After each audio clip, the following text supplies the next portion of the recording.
نحمدہ ونصلی ونسلم علی رسولہ الکریم اما بعد فاعوذ باللہ من الشیطان الرجیم بسم اللہ الرحمن الرحیم قد افلح المؤمنون الذین هم فی صلاتهم خاشعون آمنت باللہ صدق اللہ العظیم۔ عزیزان کرامی، آج کی اس محفل میں تفسیر خلاصہ دعوت القرآن کے حوالے سے یہ 18واں پارہ اور اس کے مضامین کا تذکرہ ہوگا، اس دعا کے ساتھ کہ اللہ پاک میری یہ کاوش اپنی بارگاہ عالیہ میں قبول و منظور فرمائے اور ہم سب کو اس پر عمل کرنے کی توفیق عطا فرمائے۔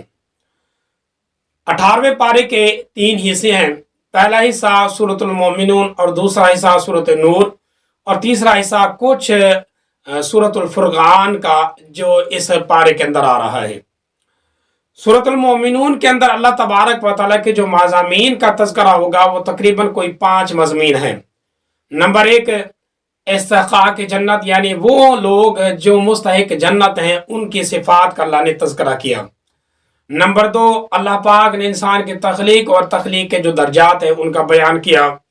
نمبر 3، مسئلہ توحید کو اللہ پاک نے ذکر کیا۔ اور نمبر 4، اللہ تبارک و تعالیٰ نے کچھ انبیاء کی سیرت اور ان کے کچھ قصے بیان کیے۔ اور 5ویں نمبر پر اللہ نے احوال قیامت کا بھی تذکرہ کیا اس صورت کے اندر۔ اور پہلی چیز اللہ تبارک و تعالیٰ نے اس صورت کے اندر بیان کی ہے وہ ہے استحقاق جنت، یعنی وہ لوگ جو جنت کے مستحق ہیں۔ تو ان کی جو صفات اللہ پاک نے بیان کی، تقریباً کوئی 7 صفات کا اللہ نے تذکرہ کیا سورت کے اندر، کہ وہ 7 صفات جس انسان کے ہوں گے وہ ہوں گے مستحق جنت۔ قد افلح المؤمنون، پہلے نمبر پر وہ لوگ کامیاب جو ایمان والے، یعنی ایمان کا ہونا یہ پہلی صفت ہے۔ الذین هم فی صلاتہم خاشعون، وہ نماز کے اندر خضوع اختیار کرنے والے، نمازوں کو بڑے اہتمام کے ساتھ پڑھنے والے، یہ دوسری صفت ہو گئی۔ والذین هم عن اللغو معرضون، تیسری صفت جو ہے وہ ہے لغو لاحف چیزوں سے، یعنی بے فائدہ چیزوں سے اعراض کرنے والے، منہ موڑنے والے۔ اور چوتھے نمبر پر والذین هم للزکاۃ فاعلون، زکوٰۃ ادا کرنے والے۔ اور 5ویں نمبر پر والذین هم لفروجہم حافظون، اپنی شرم گاہوں کی حفاظت کرنے والے۔ یہ 5 صفات اللہ پاک نے یہاں پر تذکرہ کیا ان کا۔ اور پھر 6 نمبر پر والذین هم لاماناتہم وعہدہم راعون، وہ جو اپنی امانتوں کی امانتیں جو ان کے پاس رکھی گئی ان کی رعایت کرنے والے، ان کی حفاظت کرنے والے، یہ 6 صفات ہوگی۔ اور اسی طریقے سے 7ویں نمبر پر والذین هم علی صلاتہم یحافظون، وہ اپنی نمازوں کی حفاظت کرنے والے ہیں۔ حالانکہ یہ صفت مقرر اللہ پاک نے تذکرہ کیا، پہلی وہ نمازوں کے اندر خشوع کرنے والے، اور دوسرے نمبر پر یعنی آخری جو صفات لائی وہ نمازوں کی حفاظت کرنے والے۔ اولئک هم الوارثون الذین یرثون الفردوس، اللہ پاک نے پھر تحقیقی بات کی ہے کہ یہی لوگ ہوں کہ جنت کے وارث بنے گے، اور جنت اللہ نے انہی لوگوں کے لیے مقرر کر رکھی ہے، بنا رکھی ہے۔ یہ جنت کے جو وارث ہوں گے وہ یہ لوگ ہوں گے۔ اور پھر دوسری چیز جو اللہ پاک نے بیان کی ہے وہ ہے انسان کی تخلیق کے کچھ مراتب، جیسے کہ پچھلے پارے کے اندر بھی آئے تھے، یہاں اس پارے کے اندر 9 مراتب اللہ پاک نے ذکر کیے ہیں۔ پچھلے پارے کے اندر 8 رتبے تھے، اس پارے کے اندر اللہ پاک نے اس کا مرتبہ یعنی ایک درجہ اللہ پاک نے زائد بھی بیان کر دیا ہے۔ اور 9 مراتب ہیں انسان کی تخلیق کے اور انسان کو منزل مقصود تک پہنچانے کے۔ اور کچھ اس طریقے سے اللہ پاک نے بیان کیا ہے کہ وَلَقَدْ خَلَقْنَا الْإِنسَانَ مِنْ صُلَالَةٍ مِنْ طِينٍ، پہلا درجہ اللہ پاک نے اس کو کھڑکتی ہوئی مٹی سے بنایا، یعنی مٹی سے تخلیق اس کی مٹی پہلا درجہ۔ ثُمَّ جَعَلْنَاهُ نُطْفَةً، پھر اس کو نطفہ بنایا، یہ نطفہ دوسرا درجہ۔ اور پھر ثُمَّ خَلَقْنَا النُّطْفَةَ عَلَقَةً، اس نطفے کو اللہ پاک نے خون کے اندر تبدیل کیا، یہ تیسرا درجہ۔ اور پھر فَخَلَقْنَا الْعَلَقَةَ مُضْغَةً، اس خون کو اللہ پاک نے لوتھڑے کے اندر تبدیل کیا، یہ چوتھا درجہ اس انسان کا۔ وَخَلَقْنَا الْمُضْغَةَ عِظَامًا، اور پھر اس جو لوتھڑا ہے اس کو ہڈی کے اندر تبدیل کیا، یہ اس انسان کا 5واں درجہ۔ فَكَسَوْنَا الْعِظَامَ لَحْمًا، پھر اس ہڈی کے اوپر اللہ تبارک و تعالیٰ نے گوشت چڑھایا اور اس کو ایک جسم بنایا، یہ انسان کا 6واں درجہ۔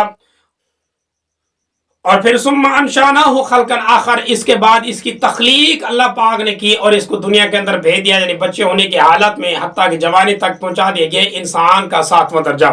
اور پھر اللہ تبارک و تعالیٰ نے فرمایا ہے ثم انکم بعد ذلک لمیتون، اس کے بعد اس کی موت ہے، یہ انسان کا 8واں درجہ۔ اور ثم انکم یوم القیامۃ تبعثون، پھر اس کی نئے سرے سے دوبارہ زندگی، یہ انسان کا 9واں درجہ ہے۔ اور اس 9ویں درجے کے بعد انسان اپنی منزل مقصود تک پہنچے گا، اس کے بعد اس کا کوئی درجہ نہیں، ہمیشہ کی زندگی ہوگی، یعنی دوبارہ جو زندگی ملے گی وہ زندگی انسان کی ابدی زندگی، ہمیشہ کی زندگی ہوگی، جنت میں ہوگی یا جہنم میں ہوگی، اس زندگی پر کسی قسم کا کوئی اختتام ہونے والا نہیں۔ اور پھر تیسرے نمبر پر جو مسئلہ اللہ تبارک و تعالی نے بیان کیا وہ ہے مسئلہ توحید۔ مسئلہ توحید کو ثابت کرنے کے لیے اللہ پاک کی تخلیق کے نمونے انسان کو دکھائے گئے ہیں، ان میں سے شاہکار جو تخلیق ہے وہ خود انسان ہے۔ اللہ نے اسی کے بارے میں بیان کیا ہے فتبارک اللہ احسن الخالقین، کہ اللہ پاک کی بہترین تخلیق خود انسان ہے اور اللہ بڑا برکت والا ہے۔ اس کے بعد اللہ پاک نے کچھ اور تخلیقوں کا بھی تذکرہ کیا ہے کہ وَلَقَدْ خَلَقْنَا فَوْقَكُمْ سَبْعَ طَرَائِقَ وَمَا كُنَّا عَنِ الْخَلْقِ غَافِلِينَ، اللہ نے آسمان بنائے، 7 آسمان اللہ نے تخلیق کر کے انسان کے اوپر جڑ دیے ہیں، یہ بھی اللہ پاک کی شاہکار تخلیق ہے۔ وَأَنزَلْنَا مِنَ السَّمَاءِ مَاءً بِقَدَرٍ فَأَسْقَيْنَاهُ فِي الْأَرْضِ وَإِنَّا عَلَىٰ ذَهَابٍ بِهِ لَقَادِرُونَ، اللہ نے بارش برسائی اور بارش کے ذریعے سے زمین سے پیداوار اگائی، یہ مکمل اللہ پاک کی تخلیق ہے۔ وَأَنشَأْنَا بِهِ جَنَّاتٍ مِّن نَخِيلٍ وَأَعْنَابٍ، مختلف اللہ پاک نے پھل و بوٹے، کچھ باغات، یہ ساری چیزیں جو اللہ پاک کی تخلیق ہیں، یہ اللہ پاک کی شاہکار تخلیق ہے جو انسان کو اللہ کی توحید کی طرف دعوت دیتی ہیں۔ تو اس مسئلے کو بھی اللہ پاک نے سورت کے اندر بیان کیا۔ اور پھر چوتھے نمبر پر اللہ تبارک و تعالی نے جس مضمون کا ذکر کیا ہے وہ انبیاء کی کچھ سیرتیں ہیں۔ حضرت نوح علیہ السلام کا اللہ پاک نے نوح علیہ السلام کی سیرت کا بھی تذکرہ کیا، وَلَقَدْ أَرْسَلْنَا نُوحًا إِلَىٰ قَوْمِهِ فَقَالَ يَا قَوْمِ اعْبُدُوا اللَّهَ مَا لَكُم مِّنْ إِلَٰهٍ غَيْرُهُ، مکمل رکوع کے اندر اللہ پاک نے نوح علیہ السلام کا تذکرہ کیا اور نوح علیہ السلام کی سیرت کا اللہ پاک نے بیان کیا۔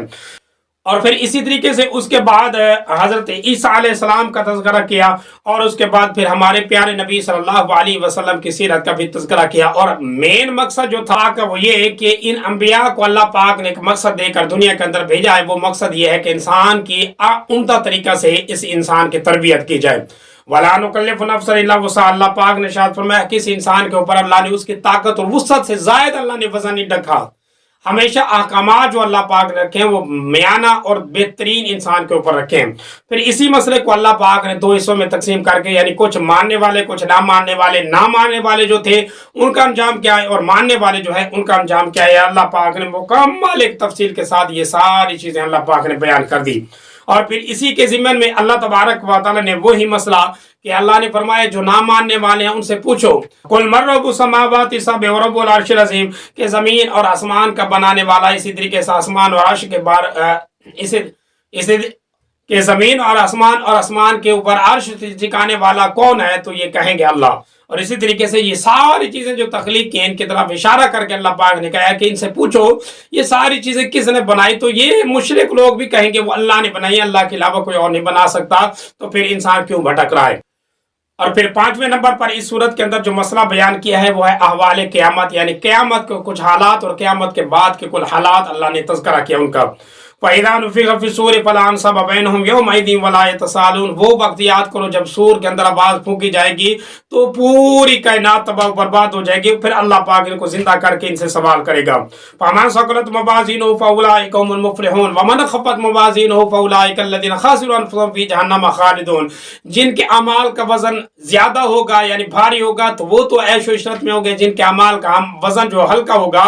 تو ان کی حالت یہ ہوگی کہ وہ گھبرائے اور خسارے کے اندر ہوں گے، دنیا کے اندر اگرچہ وہ منافع میں تھے لیکن آخرت کے اعتبار سے وہ خسارے میں ہوں گے۔ اور پھر اسی مضمون کو اللہ پاک نے فرمایا کہ وہ لوگ جو قبروں سے اٹھیں گے تو ان سے اگر پوچھو کہ کم لبثتم، کہ تم دنیا کے اندر کتنی زندگی گزار کے آئے ہو، تو کہیں گے قالوا لبثنا یوما أو بعض یوم، ایک دن یا ایک دن کا کچھ تھوڑا سا حصہ ہم دنیا کے اندر گزار گئے، یعنی پوری زندگی ان کو ایسے لگے گی۔ حالانکہ یہی لوگ ہوں گے جو 100 سال تک زندگی دنیا کے اندر گزار کے جا چکے ہوں گے۔ لہٰذا دنیا کی جو حقیقت ہے وہ اللہ پاک نے انسان کے سامنے رکھ دی۔ اور پھر اسی پر اللہ پاک نے ایک تنبیہ انسان کو کی کہ افحسبتم انما خلقناکم عبثا وانکم الینا لا ترجعون، کہ انسان یہ سوچتا ہے کہ اس کو جو میں نے بنایا ہے یہ بے فائدہ بنا دیا ہے، یہ پوری کائنات کو جو تخلیق کیا بے فائدہ کر لیا ہے۔ نہیں، ہر چیز کا ایک مقصد ہے اور انسان کا بھی مقصد ہے، اور انسان کا مقصد یہ ہے کہ انسان کو اللہ نے اپنی عبادت کے لیے بنایا ہے۔ اور پھر دوسرے نمبر پر دوسرا حصہ جو اس پارے کا شروع ہو رہا ہے وہ ہے سورۃ النور۔ اس سورۃ نور کے اندر اللہ تبارک و تعالیٰ نے 2 چیزیں اللہ نے بیان کی ہے۔ نمبر 1، اللہ پاک نے کچھ احکامات بیان کیے ہیں جو تقریباً کوئی 16 حکم بنتے ہیں، اور دوسرے نمبر پر اللہ پاک نے حق اور باطل کی کچھ مثالیں سمجھائی، تو تقریباً کوئی 3 مثالیں ہیں جو اللہ پاک نے انسان کو سمجھائی ہیں۔ تو یہ 2 مضمون ہیں اس صورت کے اندر۔ اور پہلا مسئلہ جو اس صورت کے اندر ہے وہ ہے زانی کی سزا، یعنی اللہ تبارک و تعالی نے فرمایا الزانیات والزانی فاجلدوا کل واحد منہما 100 جلدہ، یعنی زنا کرنے والا جو مرد ہے چاہے عورت ہے تو اس کو 100 کوڑے مارے جائیں۔ یہ غیر شادی شدہ ہیں، اگر شادی شدہ ہوں گے تو ان کی سزا الگ سے بیان کی ہے قرآن مجید کے اندر، وہ ہے سنسار کرنا۔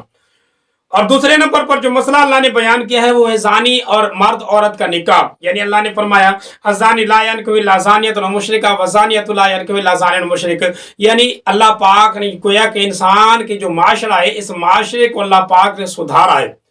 کہ بدکار جو ہے اس کا نکاح نیکوکار کے ساتھ نہ کریں، اگرچہ نکاح ہو سکتا ہے جیسے کہ فقہ کے اندر یہ مسئلہ ہے، لیکن اللہ پاک نے یہ تعلیم دی ہے، یہ معاشرتی اور عمدہ تعلیم دی ہے اللہ نے گھر کو سنبھالنے کے لیے کہ زانی مرد زانی عورت کے ساتھ اور اسی طریقے سے زانی عورت زانی مرد کو ہمیشہ پسندی ایسے کرتی ہیں، لیکن نیک انسان اور پاک دامن جو مرد عورت ہیں ان کا نکاح پاک دامن کے ساتھ ہی کیا جائے۔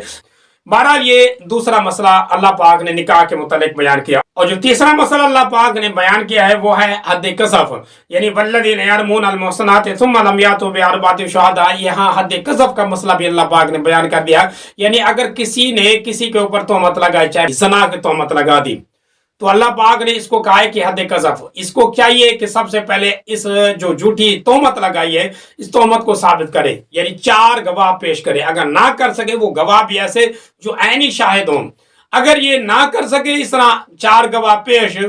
تو پھر اس کے اوپر حد قذف آئے گی، یعنی اس کو بھی اللہ پاک نے کہا ہے کہ 80 کوڑے مارے جائیں۔ یہ مسئلہ بھی اللہ نے بیان کر دیا۔ اور اسی طریقے سے چوتھے نمبر پر اللہ پاک نے لیان کے مسئلے کو بیان کر دیا، یعنی اگر شوہر بیوی پر یا بیوی شوہر پر یہ زنا کی تہمت لگا دے تو پھر اس کے اوپر بھی یہی حکم لاگو ہوتا ہے کہ 4 گواہ پیش کرے، یا اگر نہ کر سکتے تو چونکہ ان کا رشتہ ایک پاک دامنی کا رشتہ ہے اور جو اعتماد کا ہے اب اعتماد تو ختم ہو رہا ہے، پھر ان کے اوپر آتے ہیں لیان کی قسمیں، یعنی وہ 5 قسمیں، ان کو بھی اللہ پاک نے بیان کر دیا ہے کہ 5 قسمیں اس طریقے سے کھائے، 4 قسمیں تو یوں کہے کہ مجھے اللہ کی قسم ہے میں نے ایسا کرتے دیکھا، اور 5ویں دفعہ پر کہے والخامسۃ ان لعنۃ اللہ علیہ ان کان من الکاذبین، کہ اگر میں نے ایسا نہ جو دیکھا اس کے بارے میں میں جھوٹا ہوں تو میرے پر اللہ پاک کی لعنت۔ اور اسی طریقے سے عورت کو بھی اللہ پاک نے کہا ہے کہ وہ بھی قسمیں کہے 4 اس طریقے سے کہ جس کو جو تہمت اس کے اوپر لگائی گئی ہے اس کے بارے میں اس کا مرد اس کے جھوٹا ہے، اور اگر 5ویں قسم کہے کہ اگر اس کا مرد سچا ہو تو اس کے اوپر اللہ پاک غضب آئے، تو یہ 5 قسمیں جب کھائیں گی مرد عورت دونوں، ان کو کہتے ہیں لیان، پھر ان کے بعد ان کے درمیان جدائی ڈال دی جاتی ہے، طلاق بینہ پڑ جاتی ہے۔ اور 5ویں نمبر پر اللہ پاک نے مفصل کو 2 رکوع ہیں، ان 2 رکوعوں کے اندر واقعہ افق کا اللہ پاک نے بیان کیا ہے، وہ واقعہ جو حضرت بی بی عائشہ صدیقہ پر تہمت لگی تھی، مشہور ایک واقعہ ہے کہ ایک مرتبہ حضور صلی اللہ علیہ وسلم کسی سفر کے لیے حضرت بی بی عائشہ کو ساتھ لے کر گئے، لیکن ہوا یوں کہ حضرت بی بی عائشہ کہیں جنگل میں پڑا ہوا، حضرت بی بی عائشہ چلی گئی قضاء حاجت کے لیے، جس کی وجہ سے بار والا کافرہ سالہ حضور صلی اللہ علیہ وسلم سمیت یہ روانہ ہو گئے، حضرت بی بی عائشہ پیچھے رہ گئی۔ تو ایک صحابی کے ذمہ ڈیوٹی تھی، ان کے ذمہ حضور صلی اللہ علیہ وسلم نے یہ کام منتخب کر رکھا تھا کہ بعد میں آئے گا اور ساری چیزوں کو دیکھ بھال کرائے گا۔ تو اس صحابی نے حضرت بی بی عائشہ کو دیکھا تو توبہ طائب ہوا اور اللہ پاک کی پناہ مانگی، اور حضرت بی بی عائشہ کو اپنے اونٹ پر سوار کر کے یہ بعد میں لے کر آ رہا تھا، لیکن چونکہ اب تہمت لگانے کا ایک موقع مل گیا منافقین کو، سارا قبیلہ مدینہ میں پہلے پہنچا، اور یہ یعنی وہ صحابی حضرت بی بی عائشہ بعد میں پہنچی، انہوں نے تہمت لگا دی حضرت بی بی عائشہ پر، جس کی وجہ سے پھر بعد میں تقریباً کوئی 40 سے 50 دن حضور صلی اللہ علیہ وسلم بھی شک و شبہ میں مبتلا رہے، اور حضرت بی بی عائشہ کو اپنے گھر میں یعنی حضرت ابوبکر صدیق کے گھر میں بھیج دیا گیا۔ حضرت بی بی عائشہ نے رو رو کر یہ 40 یا 50 دن اللہ پاک سے دعائیں کی، اور اللہ پاک نے پھر یہ 2 رکوع قرآن مجید کے اندر نازل کر کے اپنے پیارے نبی صلی اللہ علیہ وسلم کو یہ بشارت دی اور حضرت بی بی عائشہ کی برات کا اعلان کیا۔ اور قطعی طور پر اللہ پاک نے آخری جو آیت نازل کی اس میں حضور صلی اللہ علیہ وسلم کو تسلی دی اور آپ کے شبہات ختم کیے کہ الخبیثات للخبیثین والخبیثون للخبیثات والطیبات للطیبین والطیبون للطیبات، کہ برے مرد برے عورتوں کے لیے، بری عورتیں برے مردوں کے لیے، اور پاک دامن مرد پاک دامن عورتوں کے لیے، اور پاک دامن عورتیں پاک دامن مردوں کے لیے ہیں۔ یہ اللہ پاک نے فیصلہ کر دیا۔ اولئک مبرؤون مما یقولون، اللہ نے کہا بی بی عائشہ بری ہیں اس تہمت سے جو یہ منافق کہہ رہے ہیں۔ تو حضور صلی اللہ علیہ وسلم کو خوشخبری ملی، آپ صلی اللہ علیہ وسلم گئے، پھر حضرت بی بی عائشہ کو صلح کے ساتھ حضرت ابو بکر صدیق کے گھر سے لے کر اپنے گھر میں آئے۔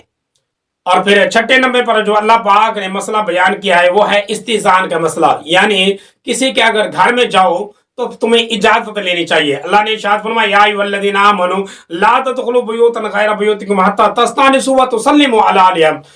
یعنی جب تم کسی مسلمان کے گھر میں جاؤ، کسی گھر میں جاؤ اور وہ گھر اجنبی کا ہو تو اس گھر میں جانے سے پہلے اجازت لے لو،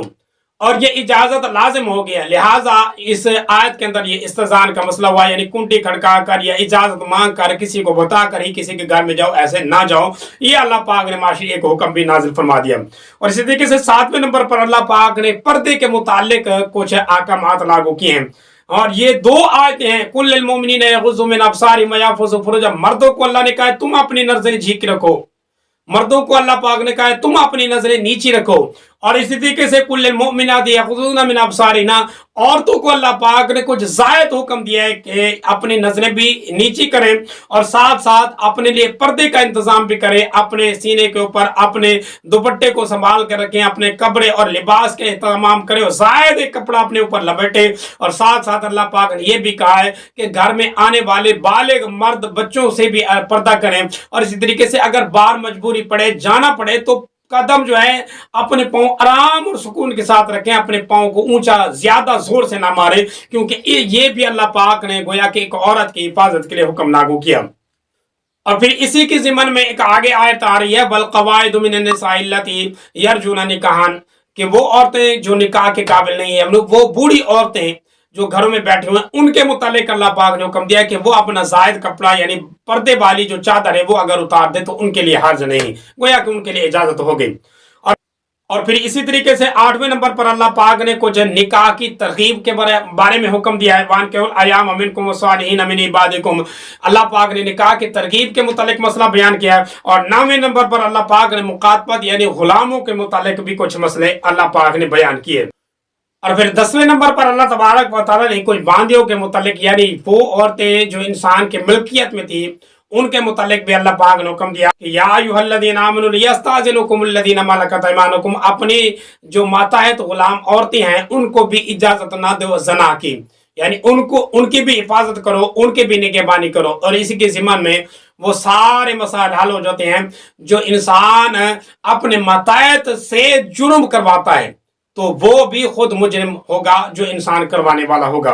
اور اسی طریقے سے 11ویں نمبر پر اللہ پاک نے 3 اوقات کا تذکرہ کیا جن کے اندر اللہ پاک نے نابالغ بچوں کو بھی گھر میں آنے سے منع کر دیا ہے۔ اور پھر 13ویں نمبر پر وَإِذَا بَلَغَ الْأَطْفَالُ مِنْكُمُ الْحُلُمَ فَلْيَسْتَأْذِنُوا، یعنی وہ انسان وہ بالغ بچے جو بالغ ہو چکے ہیں ان کے لیے تو اللہ پاک نے ہمیشہ یہ قطعی حکم دے دیا کہ وہ ہر وقت اجازت لے کر ہی اندر آئیں اور پردے کے ساتھ آئیں، بغیر پردے کے نہ آئیں۔ اور اسی طریقے سے 13ویں نمبر پر والقواعد من النساء اللتی لا یرجون نکاحا، وہ عورتیں جو بوڑھی ہو چکی ہیں ان کے لیے پردے کا اللہ پاک نے ثبوت حکم دیا ہے کہ وہ بغیر پردے کے اگر باہر نکلنا چاہیں تو نکل سکتے ہیں۔ لیکن اس میں بھی علماء یہ مسئلہ بیان کرتے ہیں کہ وہ جو بالکل ضعیف و ناتوان ہو چکے ہیں ان بوڑھیوں کے بارے میں ہے، لیکن ایسی عورت بوڑھی جو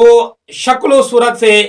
ذرا مشابہت رکھتی ہے اچھا اور عمدہ تو اس کے لیے بھی پردے کا حکمات ہوں گے جب تک یہ عورت قابل رشک ہے۔ اور 14ویں نمبر پر جو اللہ پاک نے مسئلہ بیان کیا ہے وہ ہے کہ اپنے کسی جاننے والے کے گھر میں یا کسی دوست یا کسی رشتہ دار کے گھر میں جاؤ تو بے تکلف جا کر وہاں سے اگر کوئی چیز کھانا چاہو تو وہ اجازت ہے، یعنی وہ متکلف عام طور پر ان کا اور اس انسان کا لین دین کا معاملات نہیں ہوتے، جیسے کہ پھوپھیاں، خالہ، اور اسی طریقے سے اللہ پاک نے وہ محرم رشتہ دار سارے بنا دیے جن میں عام طور پر تعلق ایسا مضبوط ہوتا ہے کہ اگر انسان بغیر اجازت کے بھی کوئی چیز اٹھا لے تو وہ اس کو تکلیف نہیں محسوس کرتے، آر محسوس نہیں کرتے۔ اور اسی طریقے سے 15ویں نمبر پر اللہ تبارک و تعالیٰ نے عورتوں کو سلام کرنے کا طرف اشارہ کیا ہے، فَإِذَا دَخَلْتُمْ بُيُوتًا فَسَلِّمُوا عَلَىٰ أَنفُسِكُمْ تَحِيَّةً مِنَ اللَّهِ مُبَارَكَةً طَيِّبَةً، حالانکہ جب کسی کے گھر میں جاؤ تو گھر والوں کو سلام کرو، یہاں عورتوں کو سلام کرنے کی طرف بھی اشارہ انسان کو ملتا ہے۔ اور 16ویں اور آخری نمبر پر جو مسئلہ اللہ پاک نے بیان کیا وہ ہے لا تجلوا دعاء الرسول بینکم کدعاء بعضکم بعضا،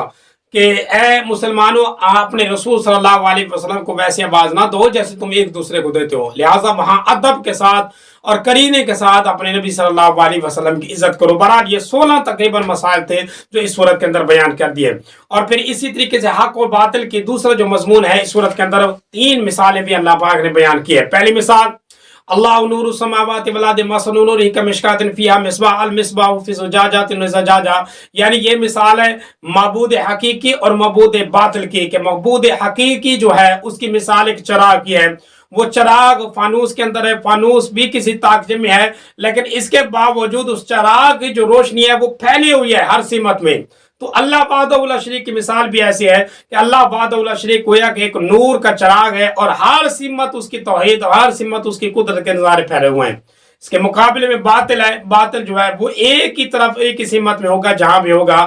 اور وہ وہاں بھی کامیاب نہیں ہوگا وہاں بھی ناکام ہوگا۔ اور دوسری مثال اللہ پاک نے دی ہے والذین کفروا اعمالهم کسراب بقیۃ یحسبہ الظمآن ماء حتی اذا جاءوا لم یجدوا شیئا ووجدوا اللہ عنده حسابا۔ اور اس آیت کے اندر اللہ پاک نے کفار کے اعمال جو ہے ان کی اللہ نے مثال بیان کی ہے کہ انسان جب ریت کو دیکھتا ہے دور سے کھڑا ہو کر تو انسان کو محسوس ایسے ہوتا ہے جیسے پانی چل رہا ہے اور بہت بڑا دریا بہہ رہا ہے، لیکن جیسے انسان اس کے قریب آتا ہے تو پانی تو نہیں ہوتا لیکن وہ ریت ہوتی ہے۔ وہ ریت انسان کے کس کام کی، نہ پیاس بجھا سکتی ہے نہ انسان کے کوئی فائدے آ سکتی ہے۔ اسی طرح عمل انسان کا کہ دور سے کر کے دیکھو گے تو کافر جو انسان ہوگا یعنی اللہ کی توحید کو ماننے والا نہیں ہوگا، اس کی مثال اللہ نے دی کہ ایسے جیسے کہ وہ عمل تو بڑے عمدہ کر رہا ہے، دور سے کھڑے ہو کے ایسے جیسے سمندر کی طرح اس کی سخاوت، سمندر کی طرح اس کی نیکیاں چل رہی ہیں، لیکن جیسے قریب آؤ گے تو وہ عمل کسی فائدے کا نہیں ہوگا، اس کا کوئی وزن نہیں ہوگا، ہلکا سے ہلکا رہ جائے گا کیونکہ اللہ پاک کی توحید کو قائل نہیں۔ اور تیسری مثال پھر اسی پر اللہ پاک نے دی ہے جیسے کہ او کا ظلمات فی بحر اللجی یغشا موج من فوق موج من فوقہ سحاب ظلمات بعض فوق بعض اذ اخرج یدہ لم یکد یراہم لم یجعل اللہ نورا فما لہ من نور، کہ ایک انسان جیسے کہ سمندر کے اندر ہے اور موجے در موجے انسان کے اوپر چلے، یعنی پہلا اندھیرا موجے کا اور پھر اس کے اوپر بادل برس رہے ہیں، بادلوں کا بھی اندھیرا، اب انسان اپنے ہاتھ نکالتا ہے تو اس کو اپنے ہاتھ بھی نظر نہیں آتے۔ یہ اس انسان کی مثال اللہ نے دی ہے جو منافق ہیں، یعنی منافق اپنے اعمال کو کیے جا رہے ہیں لیکن دل کے اندر نفاق رکھتے ہیں، تو ان کے حالات ایسے ہوں گے گویا کہ اندھیرے در اندھیرے بھٹکے جا رہے ہیں، جو کچھ کر رہے ہیں وہ کام ان کو خود کو بھی نظر نہیں آ رہا، یعنی اپنے کردار پر خود بھی مطمئن نہیں کی۔ جیسے کہ کسی انسان کو اندھیرے میں اپنا ہاتھ نہیں نظر آتا تو اس منافق کو انسان کو اپنا عمل جو ہے وہ بھی نظر نہیں آ رہا۔ تو بہرحال اس صورت کے اندر یہ 2 مضمون اللہ پاک نے ذکر کیے ہیں۔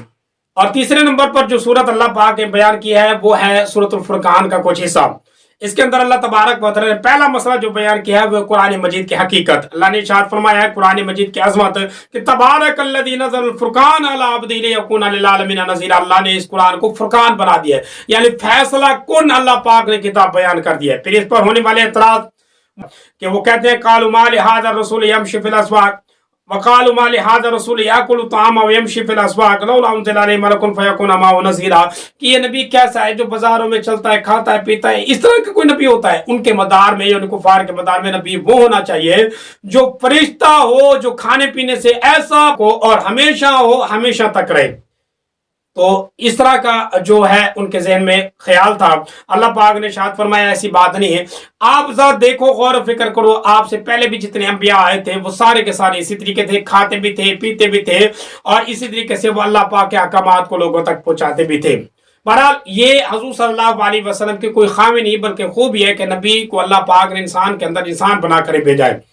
اور پھر اسی طریقے سے چوتھے نمبر پر جو مسئلہ اللہ پاک نے بیان کیا وہ ہے احوال قیامت۔ اللہ تعالیٰ نے کچھ قیامت کے حالات اور کچھ قیامت کے معاملات بھی اللہ پاک نے ذکر کر دیے۔ اللہ نے فرمایا قالوا سبحانک ما کان ينبغي لنا ان نتخذ من دونک من اولیاء ولکن متعتهم واباهم حتی نسوا الذکر وکانوا قوما بورا، کہ وہ لوگ اللہ کے ساتھ شریک بناتے ہیں، اللہ کے اللہ بڑا وحدہ لا شریک ہے، پاک ذات ہے، اللہ کے ساتھ کیسے شریک بنا سکتے ہیں؟ تو پھر جب آئیں گے نا اللہ کے شریک جنہوں نے بنایا ہوا ہے، وہ قیامت کے دن جب آئیں گے وَيَوْمَ يَحْشُرُهُمْ وَمَا يَعْبُدُونَ مِن دُونِ اللَّهِ فَيَقُولُ أَنْتُمْ ضَلَلْتُمْ مِن بَعْدِ هَٰؤُلَاءِ وَمَضَلُّوا السَّبِيلَ، اللہ ان کو جمع کرے گا، یعنی ان کے جو معبود باطلہ ہیں ان کو بھی، اور اللہ پاک اس انسان کو عبد اور معبود یعنی جو باطل ہیں ان کو اللہ جمع کرے گا اور کہے گا کہ اب بلاؤ، اب اس کو پکارو اللہ کو چھوڑ کر، وہ اللہ تمہارے سامنے، اب اس کو پکارو، تمہاری آواز دے سکتا ہے، تو یہ اس وقت یہ حالات یہ ہوگے کہ انسان شرمسار ہوگا اور انسان کے ہلاکت انسان کے آنکھوں کے سامنے ہوگی۔ بہرحال یہ قیامت کا منظر بھی اللہ پاک نے کچھ بیان کر دیا۔ دعا ہے اللہ عمل کی توفیق عطا فرمائے، آمین، وآخر دعوانا الحمدللہ رب